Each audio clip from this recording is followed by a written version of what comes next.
Thank you for this day that you've given us, and Lord, we thank you for the many blessings of life. Most of all, Lord, we thank you that you've laid out a plan of salvation through your Son, Jesus Christ, that we could have everlasting life, and we thank you for that.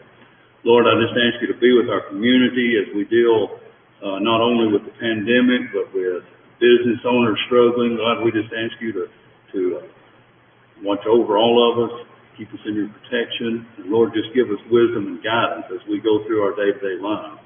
Lord, we ask you to be with those in this community that keep us safe. All of the first responders, Lord, we just ask your protection and your blessing on them. Lord, we ask you to lead us and guide us during this meeting with the things that we do and the things that we decide will be right and pleasing in your sight. And we ask all this in Jesus' name. Amen. Amen.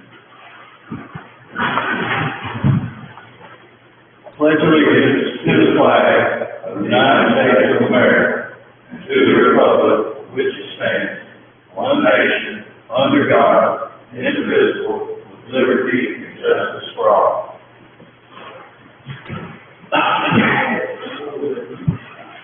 All right.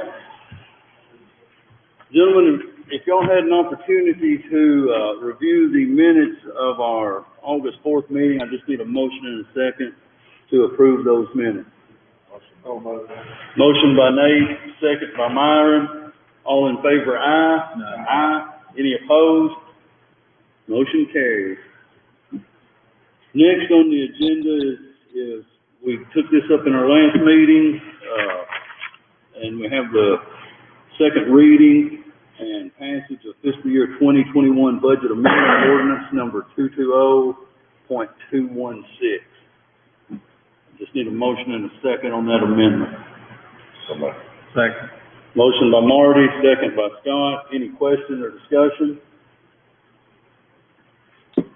All in favor say aye. Oh, that's right. I'm sorry. Ordinance is roll call. Yes. Yes. Yes. Yes. Yes.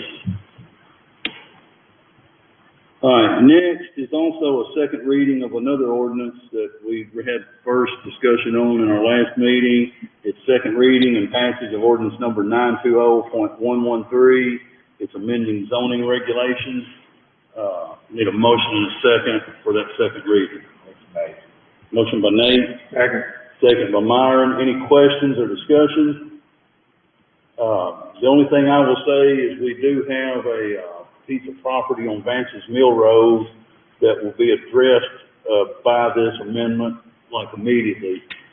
It's been a very bad disarray. So this ordinance is going to help us clean up some of those type situations where abandoned houses are just falling down and weeds are growing up around them. So this will help us get ahead of some of that.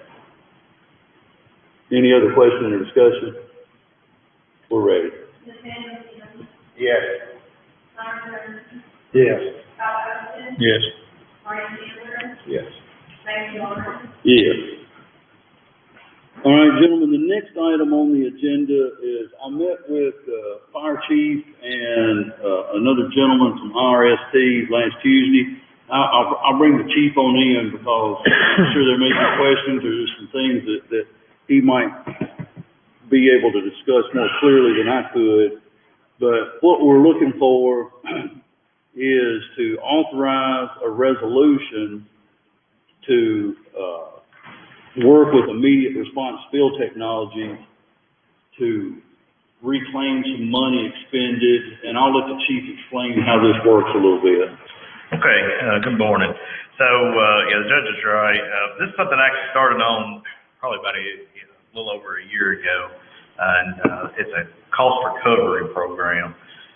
So we were running into some incidents where, we're spending a lot of county taxpayer dollars on non-county tax-paying citizens, mostly up and down the interstate and, at the interchanges, at the truck stops and things like that.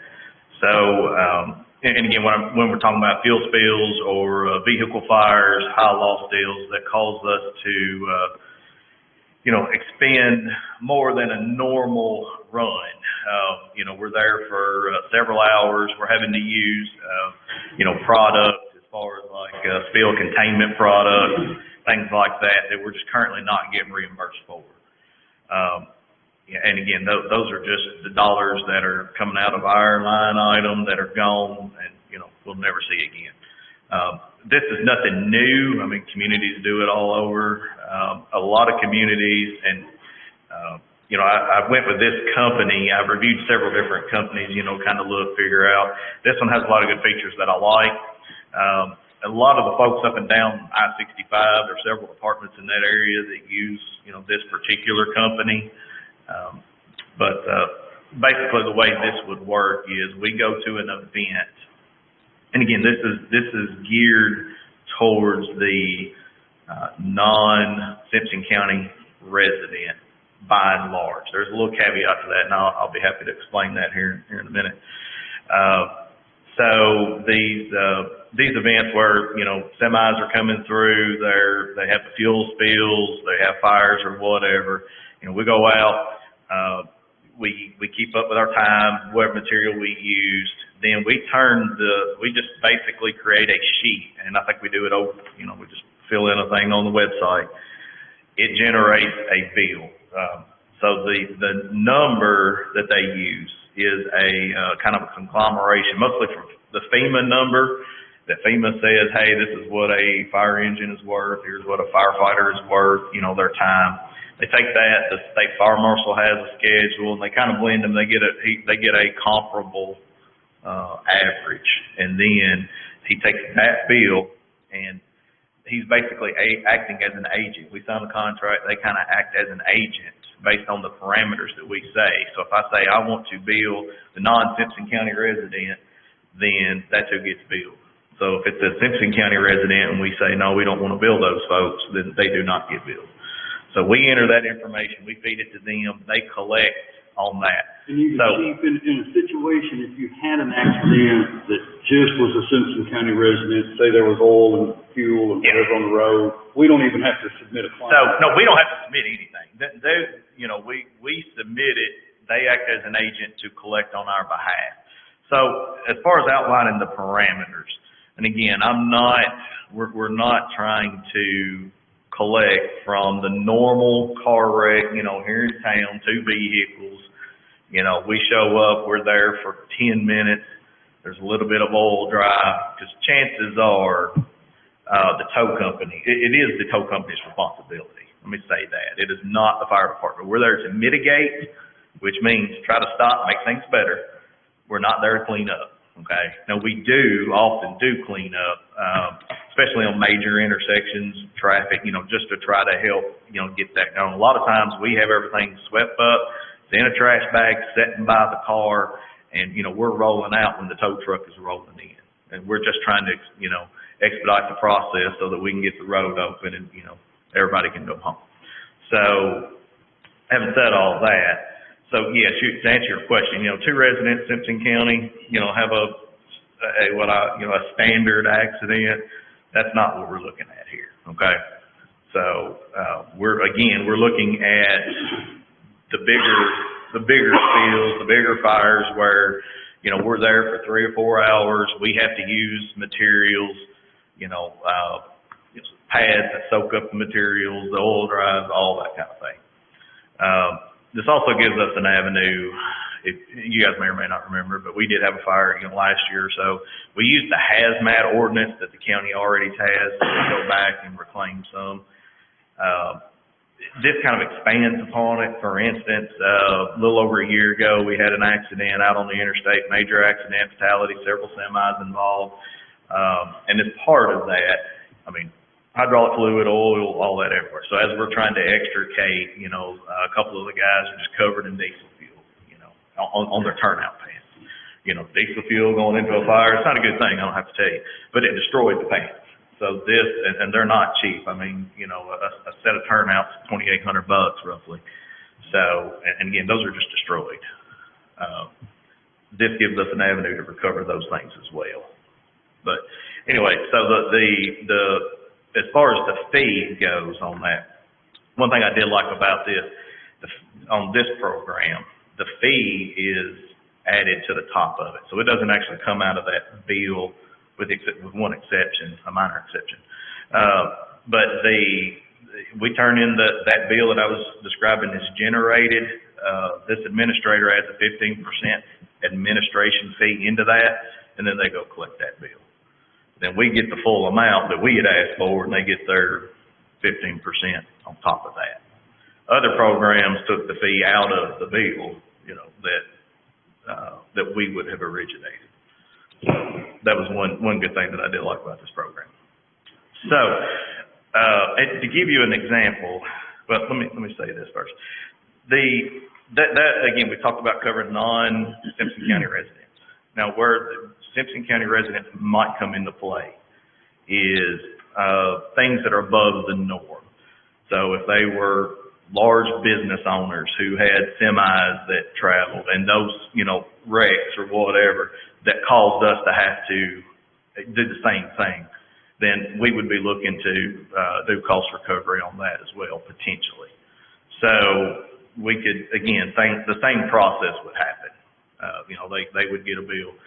So the thing to remember on this is when we're talking about these large spills, the insurance companies are going to get involved. And you're talking, I don't know if environmental cleanup, that's not cheap. You're getting in the hundreds of thousands of dollars pretty quick. So, a bill that might cost $10,000 on our end to recover damages is kind of a drop in the bucket. Yeah. What the chief said, I was going to point that out, that basically 100% of this revenue is gathered from insurance companies, not the individual themselves. Yeah, that's correct. And again, there are some caveats to that where we outline the parameters as far as the collection goes. So it will go to this company. They do their thing, billing. They will talk to their insurance companies, and they will hash it out. If it gets to a point that they can't come to some kind of term, then it would come back to us or me and say, hey, what do you guys want to do here? And then, we just have to decide, well, is it something we want to pursue? Is it a high enough, is it a high dollar amount? Then, we turn it over to Sam's office and say, yes, this is something that we need to recover this. And then it would be, it would be up to us at that point to decide where it goes from there. Today we get $0. We have nothing. So, my opinion, anything is better than what we got going today. So, and again, it's something that's just kind of derived from, we all know we're obviously in hard financial times. And I said, it's something we kind of talked about a year ago. But now we're just kind of at a point where, our hand is a little bit forced. Yeah. So to give you an example, this was just this weekend. This is just a random weekend. Okay. Friday, we have a semi, he ran over somewhere around the 110 down in Tennessee, didn't realize it, all the way up, gets off at exit 6 for his mandatory 30 minutes break every 8 hours, pulls into the empty lot there across from Southern Service where that BP used to be, swings in, sits in his truck for 20 of those 30 minutes, gets out for the last 10 to do his walk around before he gets out on the road, and there's diesel fuel all over the ground. So, we get called out to that, obviously. It's running down the drain into the little grassy area. So we show up, we use a product that's comparable to oil dry. We apply the product there, try to mitigate. Again, we're not there to clean up, we're there to mitigate. So, we do our diking and damming. The diesel is leaking. I take something, I try to plug that leak to get it to stop. I got it to slow way down, but I couldn't stop it. And I talked to the driver, they're out of Nashville, they have their own cleanup crew. It was 2 hours before they got there, and we're out there with them waiting. Every few minutes I've got to go back and try to re-plug this leak. So that was something that previously, even today, those are just monies that are gone, that time, all that. So I had the gentleman make me up a mock bill based upon, the product we used, the time, and the vehicles that were there. And that was $2,040 that we could bill, that insurance company for. And we're talking about, this is a large corporation, their Lexington office, and they got one in Nashville, so, and they have a cleanup crew, so the cleanup crew wasn't cheap. I mean, I don't know what their bill is, and depending on the depth of how far they had to go, if they have to go in and dig all that dirt out and bring in the dumpsters and the line, I mean, again, those things, they may be sitting on a $200,000 to $300,000 bill by the time it's said and done. So $2,000 is, not much. Second event, now this is one, this Saturday, thankfully we had a crew working at the station, the 24-hour crew, the program. Had we not, this would be a very, very different story. So, north of town up here, Industrial Park, we had a fire, on one of the lots, industrial gas oil carrier. One semi on fire, turned to 3 right about the time that, PD arrived about a minute or two before us. We get there, 3 semis. I immediately, just hearing the 3 semis involved, I called Woodburn for assistance just because of the rapid spread of fire. These guys did a great job. They pulled off. They got it knocked down, contained. Ultimately, what ended up burning, so we had 2 tractor trailers, another tractor that completely burned up. The trailer next to it had 400 gallons of gasoline sitting on it as well. So you can only imagine if that thing had went off. So we have that. We ended up, and I think it was like a total of like 10 exposures of vehicles that were parked in that area that sustained damage, heat damage that was coming off of this thing. So as that, we were there for roughly 3 hours or so, but based upon our time that we were there, we used a foam additive, and it's for hydrocarbon-based fires. And we use this product in there, and that stuff is not cheap, but it does very, very well. That allows us to recover, again, this allows us to cover some of that type of stuff. So along with the fuel runoff, everything did as it should. They have a basin set up, but again, there's potentially a tremendous amount of dollar loss there. That I don't know what a semi goes for this day, but a tractor and trailer together, it's not cheap. So, there's 3 of them that are burnt completely up. So I'm sure their insurance company is going to have a tremendous bill. So again, we're there for 3 hours. Woodburn comes. I build their fire engine, and with 2 firefighters, that they sent, with our product and everything all together, that ended up being a potentially, with the admin fee and everything, potentially a $12,000 bill. That again today, we're not recovering any of that. But again, this program would allow us to submit that, and the insurance company, could reimburse us. And again, $12,000 sounds like a lot of money at first, but when you break it down again, you're talking about 3 semis that have burned up, plus the recovery of cleaning up the product that's spilled into the environment and all that. I don't even want to venture to guess how much that is, but I would say several $100,000 of damage out there. $12,000 is a drop in the bucket at that point. So, are there any questions on anything that? So, in the event that insurance companies or individuals will not pay, this IRST, we have no financial obligation whatsoever with this company. No. So, again, they are taking somewhat of a risk as well, I guess, on every claim that is submitted. So they will work to the best of their ability to try to recover that. Again, if it hits a point where it is a legitimate and justifiable claim, and they come to us, he may call and say, hey, what do you guys want to do here? And again, because we're not getting anything either. So we have to decide, yes, at this point, we want to pursue this because we feel like, this is, the correct thing to do. Then it would just be up to the fiscal court, the county, to collect that money. But as far as, we are under no obligation to this company to cut them a check because they couldn't collect or anything like that. I mean, there's no cost directly associated with us sending them money. And again, it's an annual contract that costs $0 that has a 30-day notice if we want it out of it. And here's the other thing too, that we can end the contract kind of by default by simply not sending them any information. I mean, if it came down to it, you understand what I'm saying? Yeah, there's no obligation to submit a claim for every single incident that the fire department responds to.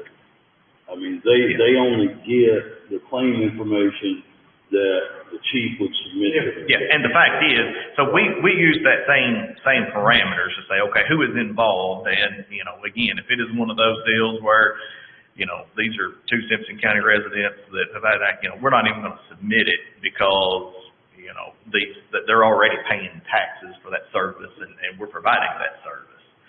So we're not necessarily, that's what, you know, going after those folks. Again, you know, Chief, we were talking about it, wasn't that long ago, you had the truck fire on the interstate with a load of tires. Yeah, so, and that's, I don't know, sometime last year. Yeah, that was a terrible incident, but, so again, truck catches on fire down, about the 5 mile marker northbound. We get there and it is a truckload of tires headed to Georgetown that have been, you know, like hand stacked in there. And, you know, this is a box. And essentially, I mean, there's really no way to get in there and put that fire out without getting the tires out of it. I mean, you spray water on it all day long, but you're never going to get to the seat of the fire. You have to get it, you know, broke away. So we were able to, I really can't remember about the actual tractor itself. I kind of think we got the tractor away and it was just a try, but that could be incorrect. But the point is, so very early on, you know, when I get there, I'm in, you know, mitigation mode and I'm trying to talk to the driver. Okay, man, where are you from? Like, you know, what's your company? Who do you guys have somebody that does this kind of work? So they sent a team out of Nashville that came, and those guys, I mean, they literally brought everything. I mean, they contracted with volunteer recycling. They brought 6 or 8 dumpsters. You know, they brought track hose, skid steers. I mean, everything. They even brought firefighting foam. They're like, "How you guys need foam?" And I said, "Yes, I've already used 15 gallons. I'm done. That's all I've got." Again, it's expensive, and we do not keep a tremendous amount of it in stock. And, you know, they showed up and brought another 20, 30, 40 gallons with them. And, you know, which we were grateful. Again, because it's a hydrocarbon-based fire. You know, you put water on tires, it doesn't do a lot. So anyway, you know, again, but we still had to wait, you know, an hour and a half, 2 hours. So we're shoveling water, you know, just trying to keep it contained to minimize the damage as much as we possibly can. Now, what this will allow us to do too is we've had these incidents where we've had one here in town where we had trucks spilled and diesel is running into the waterway. You know, right after rain, we have water running down the waterways headed towards the, you know, the retention ponds or into the main storm drains that, you know, carry water out of town. So, we called the city, I believe it was. I think we called the city and the county, and I think the city was closer with the backhoe. And they came in, we used their equipment, you know, had them build us a, you know, dike, try to defer all that, you know, and try to keep the diesel out of those waterways. So again, if those incidents occurs, this is a mechanism that we can actually recover and get some funds to help, you know, offset those costs. I tell you, you know, I mentioned when I called mutual aid for Woodburn. So again, if we can recover funds, we can turn right around and share those funds with Woodburn and say, "Hey guys, you know, we appreciate you coming. This was outside their normal scope of the automatic aid agreement. You know, this didn't apply. It had to been a structure, it would have been automatic, but, you know, being the vehicles, you know, it didn't apply." But that will allow us to, you know, extend them a little bit of appreciation, you know, "Hey, appreciate you guys coming and bringing some funds." Now, would this also work in the sense, say, if a neighboring county called you all out and help them? Would it work in that sense?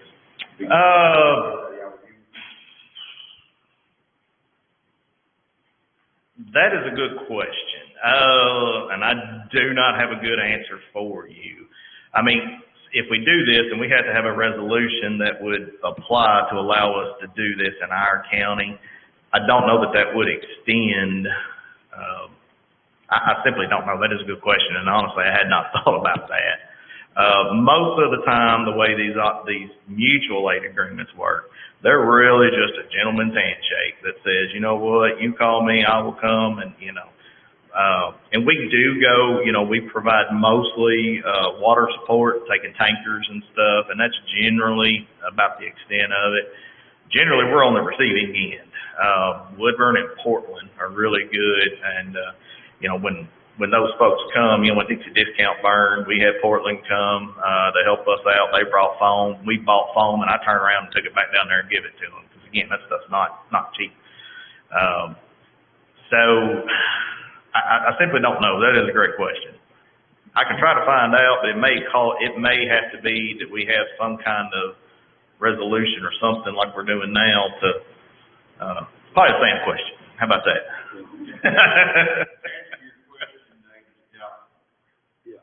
I think that's probably the responsibility of the county where it's from. I'm guessing that's right. And again, it's kind of one of those things if we go help, we don't look to collect because they're constantly coming here, and I'm happy to go there and try to pay them back. The same way with Portland. I mean, we've been down there in years past. They've been here, and I mean, we never asked for. Now, if there was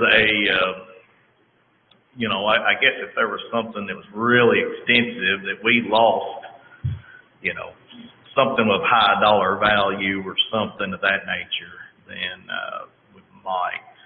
Those things, though, I believe are going to be generally covered under the, excuse me, Captain, what's the term? The emergency management, the mutual aid that we have, if we're going into, yeah, whatever those agreements are, the EMAX, there you go, I turned them.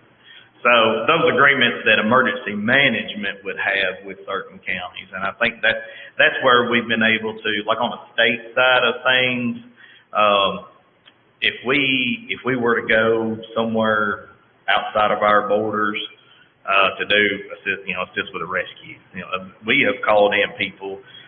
We called in some folks last year. If you guys remember the incident out there on Cal Harris and all that, we called in some folks to help. So we had Hart County come, and we had City of Campbellsville come, specialized equipment and all that good stuff. We worked under those agreements. But that's kind of really more through the emergency management side. So I think there is an avenue through that we could recover if it was applicable that direction.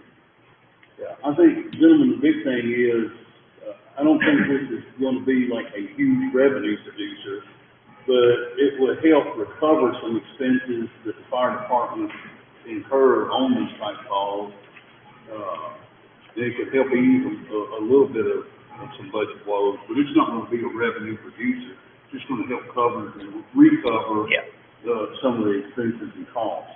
Yeah, absolutely. I mean, this is not some kind of, like I said, I mean, it's not a money-making venture, but it's one of those times that, we've always, up until this point, we've just extended good nature, I guess, to folks traveling up and down 65. And not that we shouldn't be nice to them, but at some point, you got to realize these are our tax dollars that, we're giving to these folks, and most of them are, again, and most of the time it's not even the individual in their car. Most of the time it's the big companies that are running semis up and down the road that are having incidents that cause us to be there for 3 or 4 hours.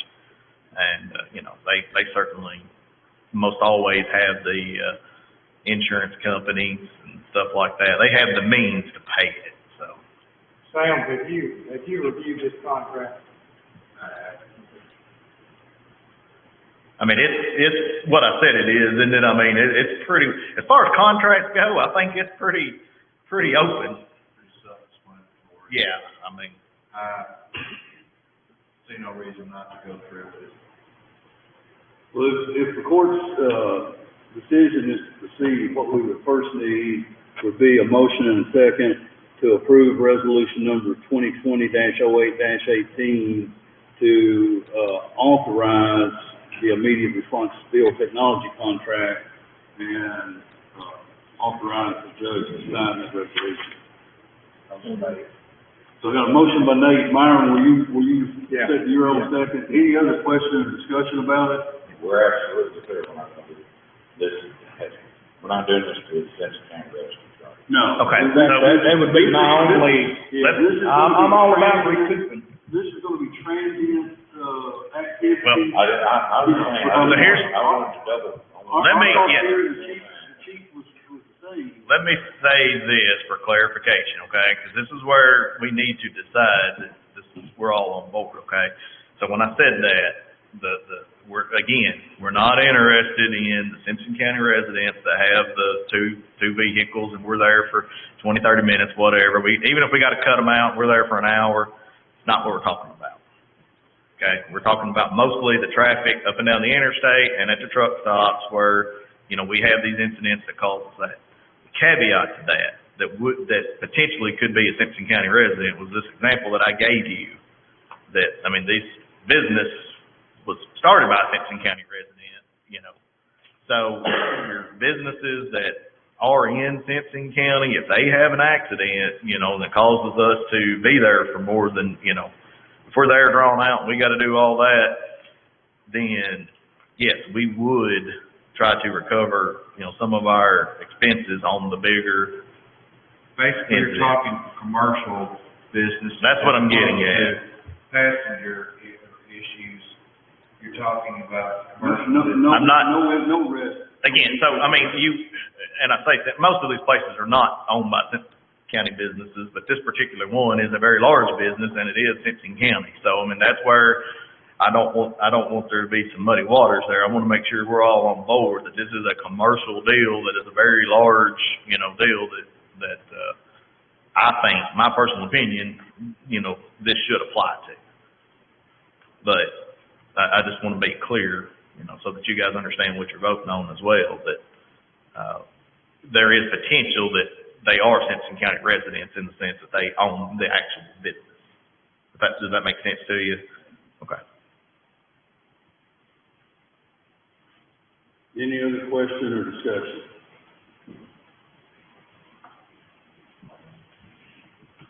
All in favor, aye? Aye. Any opposed? Motion carries. To follow up with that, then, we would need a motion and a second to approve the contract with Immediate Response Field Technologies and authorize the judge to sign that contract. Motion by Meyer. Second by Nate. Any other question or discussion about the contract? All in favor, aye? Aye. Any opposed? Motion carries. Next on the agenda is, gentlemen, we had in our budget, a vehicle for Public Works. We just need a motion to approve, that Public Works, vehicle purchase. What vehicle is it? Bobby, you wanna explain the vehicle and what we're getting?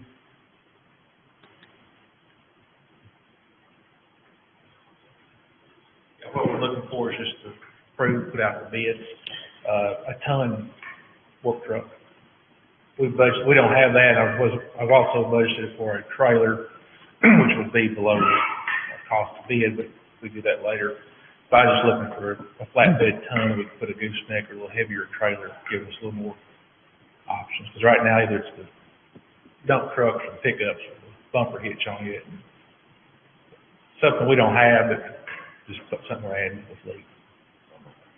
I just didn't know what vehicle. This was already- Just I didn't know if it was a dump truck or. This is already in the budget. Yeah, it was a budgeted item.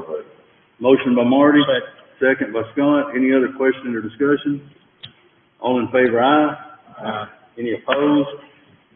Motion carried. Marty, the motion, and Scott with the second. All right, now this item's not on the agenda, gentlemen, but y'all had a paper in front of you when you got here this morning. We got this late yesterday afternoon. A contract, between the Simpson County Detention Center and the Allen County Detention Center, I guess actually ACJ and SCJ, Adair County, not Allen County, Adair County Jail and Simpson County Jail. And what Adair County is seeking is the ability to house some of their inmates in the Simpson County Jail. They would pay a rate of $35 a day, which is 15 cents more than we get for a state inmate. They'll pay the transportation costs, medical costs, and we have the ability to end this contract with 30 days written notice. Also, it's to be renewed every year.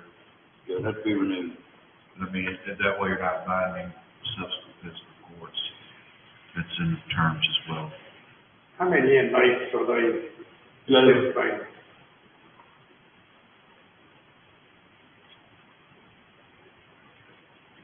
Sorry, what was your question? How many inmates are they anticipating to bring over?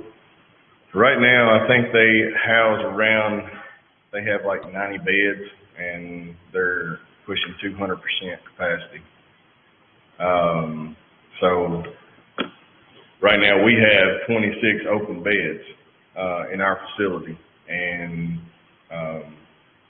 at the rate that they're paying, with the downfall of our monies, I can't help that. I'm looking at everything I can do to get money back in, and that's where we're at. So I'm going to take as many as I can at the $35 a day, which on the state we get paid $31, $34 a day. So that's a little bit of a boost. I did tell Jailer White in the contract they're responsible for the transports and stuff like that. Gentleman's agreement. They're short-staffed. They're a small jail, and I told him, I said, gentleman's agreement will help out on that. Is this going to require more personnel? No, this is saving about 8 to 10 jobs this week, because I was fixing to lay off again. So you still We're still have some part-timers laid off? Oh, yeah. Okay. Yeah. Well, we keep our part-timers because it doesn't matter if you got them or not. They can fill that gap. We were going to lay off full-time. Let's rewind just a second. Sir. Are we going to have any way to recover our costs for going to Adair County to pick up inmates if we have to pick up? We do that. We do that on a daily basis pre-COVID to get the inmates in there to get us a check revenue. I would do it regardless. If you said, hey, I got, 20 state inmates, so you want them. I just want to make sure I understand Yes, sir. this right. So if the state has an inmate to house in the Simpson County Detention Center, I don't know where that inmate may be. Let's just say it's somewhere in the central part of the state. We're obligated to go pick that inmate up, and we recover no money from the state for picking that inmate up and bringing them back? If you want the revenue off of it, you don't. Here's your gift. You want it, take it. If not, I didn't. Yeah. That's not uncommon, yes. We're just trying to fill a void right now. It's $35 a day, Eric. Is it going to cover our costs? It's going to help a whole lot more than what we got right now, because I got 26 open beds that's not drawing anything, plus your county that's costing us. And I'm doing everything I can to figure out how to bring that revenue back in. And this is a pretty good way. Now, is it more work on my deputies? Yes, because county inmates you got bonds and all that stuff that you got to take care of, where you don't have to on the state. But they're willing to do it. So these are county. These are all Adair County inmates. And you said without this, you were going to allow 8? Sir? Did you say if you didn't do this, you were going to allow 8 employees? Pretty close. What would the cost of that be versus what your revenue would be to get? Well, I'd have to put pencil to it, but. Well, 26 inmates at $35 a day Here's is the thing. $910 a day. Here's the thing. It's not as simple as, and I know where you're going with this, lay them off. Here's the thing. It's not that simple because of the way the jail is laid out. If I've got 20 sex offenders over here in this part of the jail, you gotta house them together. And I've got murderers over here, high-risk young murderers over here, you gotta house them a certain way. Then you got your Class D, which is housed down in the center. So you've got to have a certain amount of deputies at each part of that jail. It was not laid out perfect. It was not laid out perfect by no means. Therefore, it costs more to have your deputies at certain spots in this facility at all times. I wouldn't have said that. I was just saying. I know. I was just trying to, Yeah, but, I mean, the way the jail is, I mean, the way it's laid out, it all factors in. And I looked at that too. We're gonna be better off, can we shift these over here and put these over here and make it work? It won't work with what we've got in there. But it was getting to a point to where if I keep losing inmates, and I'm gonna lose some more this week, I'm gonna lose some more state inmates this week, just by serve outs and, you know, stuff like that. We're gonna get to a point to where we're gonna get down to a minimum of full-time deputies required by the state, which is 24, 28. And then that's where we're gonna be. And then if the inmates keep on dropping, we're still gonna have to have that amount of number of full-time employees on staff, even if we've got 20 inmates in there. Does that make sense? How many you got? How many inmates, the state? we got, 202, 182 of them are state, and 20 of them are county. So, That's right now. so Eric, if the 26 beds that are empty, if we had state inmates in those beds, They're gonna draw 31, 34 a day. I get that, but my question is, if you had the 26 beds filled, these 8 employees would have to be at work anyway. They're still gonna be there, yeah. I'm So, in other words, we're coming out bad. We're just coming out a little less badly bad. Yeah, with these inmates. Right. Because, I mean, if you do eight employees on an 8-hour day at an average of $15.50 an hour, that's costing us $992 just in pay, but then you've got retirement and everything, so that number's gonna be, $1,200. We're gonna get 910 out of these inmates, but we would get $95 less if those 26 beds were filled with state inmates, and you still got those people. so the amount of deputies is not based on the amount of inmates? no. But It's, to your point, That's- say $400 a day. I mean, it's the stuff you got with you. I mean, the layout okay. and how you have to house them. I don't know, the 26 bed that you stated out, would you try to max it out, or would you keep the bed for, kind of emergency? Nate, All right, I'm gonna do my best with this opportunity to fill us back up. So here's a question. What if the justice system has turned around, they start putting people back in, and now jails are filled up again, and, hey, Simpson County, we need you to take We're good. such a state inmate, but we've got these Adair County inmates that we're making a few bucks more a day on. Can we turn the state inmates away and put more Adair County inmates? Yeah, we don't have to take state. The state is more of a guaranteed rock solid. That's what we've been banking on, for 10 years now. And they've been consistent pre-COVID. Right now, this all started, and I want to apologize to the court for this being thrown at you just short notice. I know it's known. This all started by Adair County having 20-something state inmates that he was just gonna put them out there. Jailer White was just gonna put them out there. I've got these 20 that need to go somewhere. We got 26 beds. I want them all. Well, DOC got involved, and then they said, well, other jails have got open beds too, so we're gonna give you 5. Jailer White said, I'm still in a mess. He said, I've got so many county inmates. I've got to do something with them. I have no choice. That led to a Friday night talk over the telephone. Hey, if we can work this out, I'll help you out. Because we need our beds full. Has the Adair County Fiscal Court approved this contract? They're in the process right now, but yes, Jailer White said it's going through. They got no choice. And they have the same medical provider as we do, so the med techs can talk to each other. They're on the same, whatever, hotline, I guess you'd say. So that works out good. Our number on food. What's that? You add these items to the other number, we want to increase our food content. Well, our food is based on number of inmates that we serve per day. Now, if it gets, probably ain't gonna change much because we're so far away from what we originally run our contract at. Well, first of all, medical. Yes, yes. You're correct. We gotta get over that 300 mark again before she starts dropping. Or actually, I think it's a 200, a 250, and a 300. I think that's how it's set up, Marty.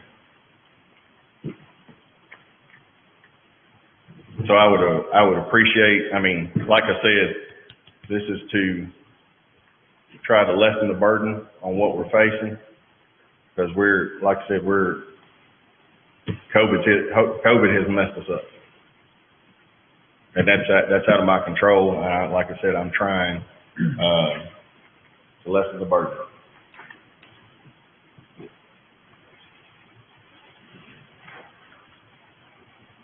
Any other thoughts, questions? So they would send over, so to speak, 26. They're starting with 9 and they're just gonna keep rolling. So, and another good thing that me and Jailer White had talked about, the residents that are gonna be coming from him to us have been through the quarantine.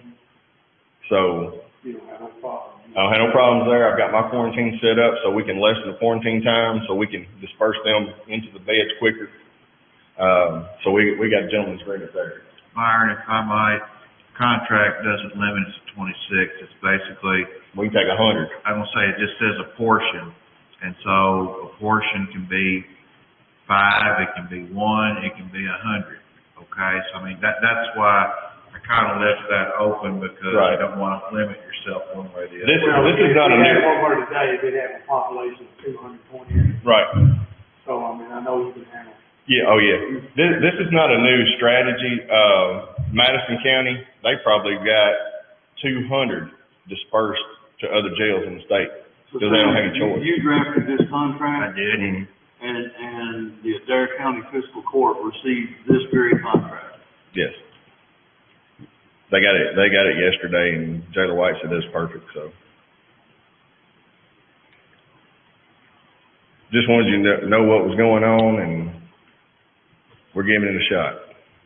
If this was approved today, it's gonna be good, it could be done in 30 days if it didn't work out. Correct. Right. Yeah, It's open-ended. 30 days. 30-day notice to Notice either is- side, which I think that has to be a minimum. You can't just drop in a day or so, but I think 30 days is more than reasonable notice on either side. I don't think we've got anything actually to lose. Mm-mm. It's help offset. We'll lose less. Gonna lose less. Yeah. Well, I'm okay with that, but I would prefer the motion to, approve this contract, authorize the judge to sign it, pending approval by the Adair County Fiscal Court.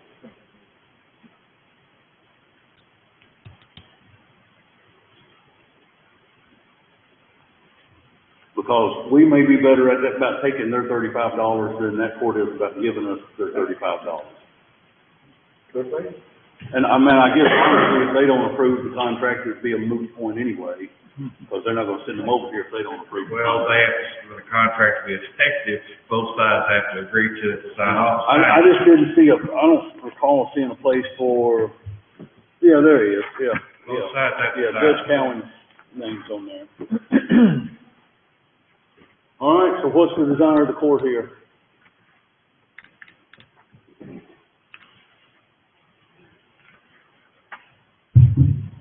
What do you need? You need a motion? If we're interested, we need a motion and a second to approve this contract and authorize the judge to sign it. Myron's got the motion. I'll second. I heard something on this side first. No, that's fine. It was Nate. So motion by Myron, second by Nate. Any other question, discussion? All in favor, aye? Aye. Any opposed? Motion carries. All right. Next, under financial business, budget transfers, just a standing, line there, but there are no budget transfers, at this time. Gentlemen, if you had the opportunity to review the bills and claims, we'd need a motion and a second to approve those claims. Motion made. Got a motion by Nate, second by Scott. Any questions or discussion? All in favor, aye? Any opposed? Motion carries. Next item, gentlemen, if you had the opportunity to review the July 31, 2020 financial statement, we need a motion and a second to approve that pending audit and authorize the judge and the county treasurer to sign that document. Motion by Marty, second by Myron. Any question, discussion? All in favor, aye? Aye. Any opposed? Motion carries. All right, moving into reports, I will need one motion out of the report, time here, and I think, jailer, well, he left. Sheriff, I sent you guys an email yesterday. We're planning to do a surplus auction. We're trying to get all of those items that may be involved in that auction in, but we do need, a motion and a second to authorize the bid, for this auction service, and we want to have the bids in by September the 11th, Friday, September the 11th. So we have to have a motion and a second to authorize the bid process for, the auction. You said second before he made the I missed. All right, so Marty's got the motion, Nate seconded. Any question or discussion? Well, Bobby, or is the location gonna be at the Public Works lot?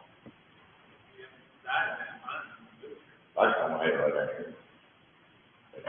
At the Justice Center lot? Parking lot.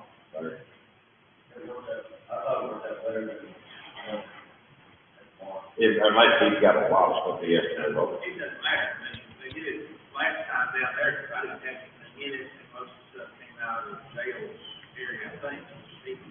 Yeah, I think the majority of the stuff this time is gonna be Public Works items. Yeah.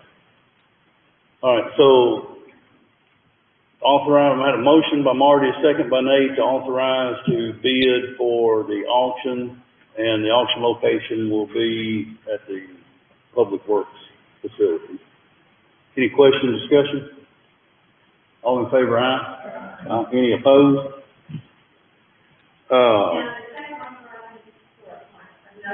A notice to bid, yes. Our Barren River District Health Department report, the one that was released yesterday afternoon, reported 12 new cases here in Simpson County, 131, that's a total of 182 cases. We've seen 7 deaths associated, we've had 131 recover, which means as of their report yesterday afternoon, there was 44 active cases in Simpson County according to the Barren River District Health Department report. Want to share with you guys from the South Central Kentucky Technical College that they just sent a note thanking us for our annual support of the college and their program out there. So I just want everybody to know that we got that report. I'll pass these out. These are, no discussion, just information. We had talked about pay rate scales. You're gonna see one in there from the sheriff's office. His is showing the current pay scale. He's gonna work on, a proposed, pay scale going forward. So we'll try to get that one to you as quickly as we can. Cause I would like for you guys to review this. If you have any questions, on the departments that are directly under me, I want you to give me a call and talk to me about it. The same with the jail, the sheriff, or the clerk. If you have questions about the folks that work in those departments, call and talk to those elected officials. But I would like, and hopefully, Sheriff, we can get yours, you know, what we talked about, and have something that we could look at for the court to talk about and get something done at least by our second meeting in September. So these are for information purposes. You guys take them, look at them, contact me, sheriff, jailer, clerk, if you have questions. All right, Marty, you got anything? I called you, about 3 or 4 weeks ago about the Farmville Road. Was there ever anything done? There was probably The short answer is I've made some phone calls and been playing phone tag. I'm on it. Okay. And, they did a really good job trimming on Love Jump Road, and they worked on, road out there, that actually probably made road that I live on, that's back farm. It is just constantly filling, they've got all that straight down. Are we close to starting on the hill on the southern end? They're out there this morning taking the trees in. Okay, well, I told the neighbors out there that, when they clean up the trees, go down, it wouldn't be long before y'all would be taking that hill. Yeah, that's what, and everybody is really happy to hear that they did when we cut down. And Marty, you brought up a question in our last meeting about the state right-of-ways needing being mowed, and I talked to the guy at the state, the road department Friday. He said those crews are here and they're getting started. They started, but the state had that arm mower. That was the most worthless thing they could have possibly done. You know, it was, on Gold City Road, they were doing that. They were taking strips about 2 foot wide, and the contractor was still out of it. The guys actually really home, but they're coming in and they're doing a thug out lead and everything. Yeah. So they are getting going on that. Yeah. Nate? Yeah, just a little report from the board of Girls. We had meetings yesterday, virtual, and unfortunately, we didn't have enough online to do anything, have to vote or anything. We just had a discussion, mainly discussion about, our dogs and concerned about maybe open up the board of Girls for the kids. You know, there's a lot of different avenues that you can go, and there's things that's going on. Some of the other areas of clubs, they are opening up. If you look at that, you know, but what we trying to decide on is probably wait on school. We're going to do what the school is doing.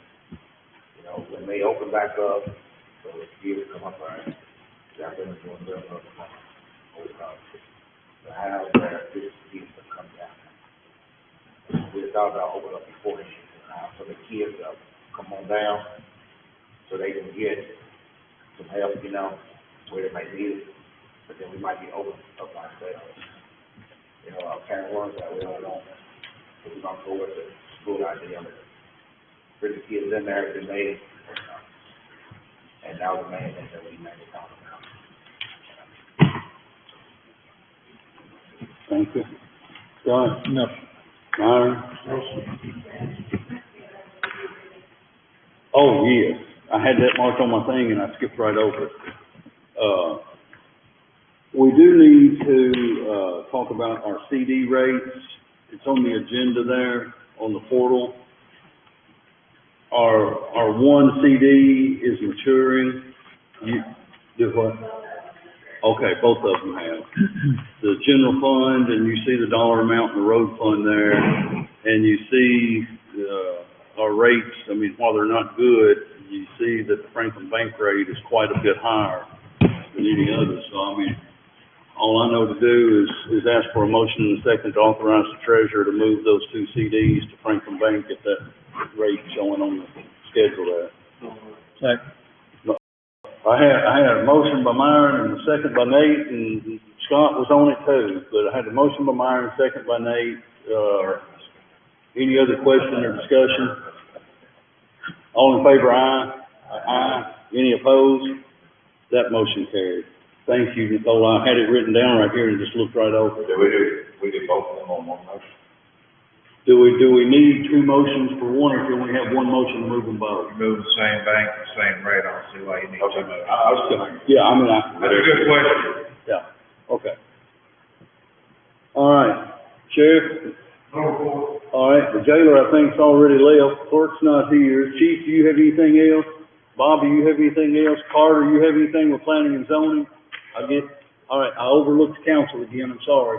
No, I haven't done this in a while, so I'm going to remind people that the delinquent tax sale, because of the virus, customary in recent years has been this month, it's been moved to September. For those who got a little extra time now, please pay your, if you can at all possible, pay your delinquent tax bills for the sale. You got a little extra time, because it'll be a lot more expensive, and you're could be subject to having your property foreclosed on by a third party. So, please take advantage of the extra time you've got. Thank you, Counselor. Didn't mean to overlook you. I think it's the 22nd, Nate. Let me verify that.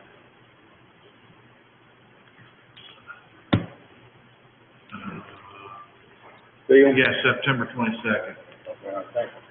Gentlemen, you also have a paper in front of you. This was just something that we could have proceeded on with, but as I talked, Bill come in and he and I talked, I felt like it was best that if we let the court make the decision on which proposal. We've got a situation with the heat and air unit over at the coroner's office.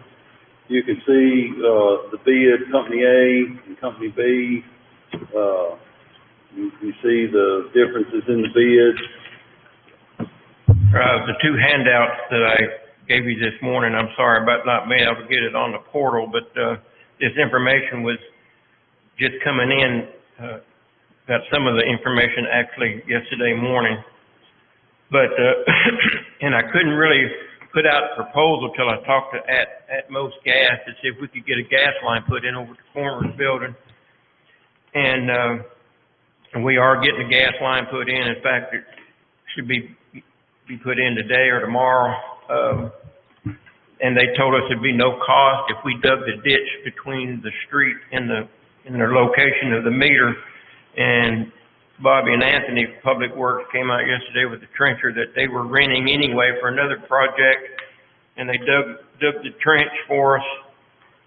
So Atmos is in the process of putting in the gas line, which moves me into, and I don't want to go into a lot of this because it's history, but I want you to understand what's going on. Back when that building was built, it was designed to heat and cool the bays in the office area.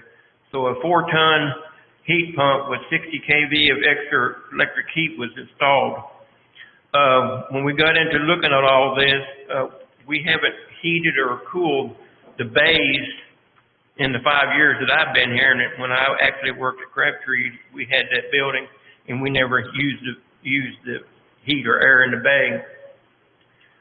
And what makes this kind of unusual, the fact that when they put in a 4-ton unit, the ductwork was put in and they had, I'm not sure why it was done this way, but anyway, it boils down to that the original ductwork is only a 12-inch supply. And when I noted this to the contractors, I said, I don't see how that, because we had issues out at the animal shelter that we needed a 14 minimum for, and this was a 12. So this is why this project got a little expensive. We're going to have to tear out all the supply line and put a line big enough for a two-ton unit, which you would think if we had a 4-ton unit, that ductwork would be adequate, but it wasn't. Actually, the ductwork in there will supply 1.5 tons. So all the laterals, there's 5 laterals, and the supply line is going to have to be taken out. And another little bit more cost to this one is why I wanted gas, and we got gas in the building because last year we didn't have any kind of heat in the Bay Area where they park the vehicles, and that's where all the water is. So we looked out last year, we didn't really have any real cold freezing point, but I'm afraid our luck's gonna run out on that, and one of these days, we're gonna freeze everything in there. So what I actually done was come up, if you look at the proposals, I got two proposals scope of work that I wrote to give to the contractors. And this involved putting a 2-ton unit with 50,000 BTU gas horizontal heater in the first area, which is the office, which will be adequate for that. And we'll have that on a separate thermostat. That'll maintain just the office area. Where before they had the thermostat to run the office and they had a separate thermostat to run the bay, and all they did was open doors and make it a zone unit, but that made the 4-ton unit kick on every time it called for heat in any of the areas. So you're just running a 4-ton unit for, I think, unnecessarily all the time. So, what I came up with, since we're getting gas in the building, was for the Bay Area, we would simply hang a shop type gas heater, 75,000 BTU that would operate on a thermostat. That way we could maintain the Bay Area in 40, 45 degrees in the winter time, but we could maintain the office area in our regular temperatures. And of course, in the summertime, we wouldn't need anything but the office area to be heated and cooled. So in doing that, if you look at the proposals, it costs a little bit more money up front to do that because we're actually doing two systems. And another thing that added, we've been averaging between 39 and 45 for replacement of a 2.5 or a 3-ton unit. And you can see the cost difference here is, some of it's going to be the heater. In one case it was 24, in one case it was 29 for the extra heater, and then we're going to suspend it from the rafters down there, and it has to be separately wired and it's vented and so forth. And on the furnace part, if you look on the proposal, I went with a 80% furnace instead of a 90. The 90% furnace requires a different type of drain that doesn't freeze because it has to drain in the wintertime. 80% doesn't have to drain in the wintertime. It only drains when it's air conditioned. So we have drains for that, so we wouldn't have to change the drains. There is a little bit of better efficiency with the 90%, but it costs more. You pay for that extra, and with that building, and with only that one office, we're actually only heating probably about a 16 by 13 space. So I didn't see, worrying about the efficiency for that one room. So I was trying to save some money by going with the 80% on that furnace. So, and all the laterals are going to have to be changed. They're 5-inch now. We're going to have to change them to 7 to get enough air moving through the unit without having to add more vents. So if you're looking at the figures, Company A, that was their total for everything, is a 9,700. Company B, they did not, because they were not from local, they don't do wiring in local areas. So I contacted an electrician so I could get my proposals lined up here of what the estimate was of getting it wired, because we're going to have to run a separate wire for the heater in the Bay Area, and we'll convert some of the electrical that's going to the existing furnace. We will convert that to meet the needs of this particular furnace. So I added in the estimate of the wiring, which brought that total up for the Company B to $9,227. And I got noted down here that Company A is a local contractor. Company B is not a local contractor, but he has the business license for this area. And he actually is the person that does all the work at the Justice Center because he's on a state contract. And very professional, very good. Both companies here are very, very, very good. Company A just completed putting a new system in out at the animal shelter. So, and Company B had just put a system in down here at the Historical Society. So we've had both of these companies. I guess I'm getting down to, if you look down here on the sheet, the differences in the proposal is $473. And of course, the Company B, the out-of-town one, is a little bit cheaper. But it boils down, this is why I wanted to bring it to the court. At some point, I would like to get us, and me and Mason talked about this, I would like to get a county contract for HVAC. Every time we have a problem, I'm calling, trying to find somebody to work on them, and then we have conflict when we have to do a project and somebody that's not doing the servicing gets the contract, and, you know, we have these problems of, well, why didn't I get it? Well, because we're going for the cheapest bid and still have a good product. So I would like to get with Sam and the judge, and one of these days, as soon as we can, get a contract for the county HVACs. So when I call somebody, I know my contract at the Justice Center works the way that we get priority, we get the fixed rate, it never changes. If he comes and has to spend 2 hours, or if he comes and is gone in 15 minutes, we still get the same rate. It's the same price. So we kind of look front what we're going to get into, and under the contract, I know exactly what they're going to do. I know what they're going to charge us for and what they can't charge us for. So I would like to see that happening in the future, but I'm just bringing that up because of this right now. We have a $473 difference, and what do we want to do? And that's why I'm here. I'm not making this decision on my own. I want you all to make a decision. Do we stay local, or do we go with the cheapest bid? And Bill asked me that yesterday, said, can we go ahead and proceed? I said, well, I think we could, but I said, I would like the court involved in making this decision. And I'll be honest, personally, if just solely my decision for $470, I would work with the local business. Well, here's what I'm thinking. That's estimated. Is that a definite price on the line? Yeah, but it's gonna be pretty close. The only other thing, up front with this, the electrician wouldn't, hadn't come and looked at it, but I told him what we was gonna have to do.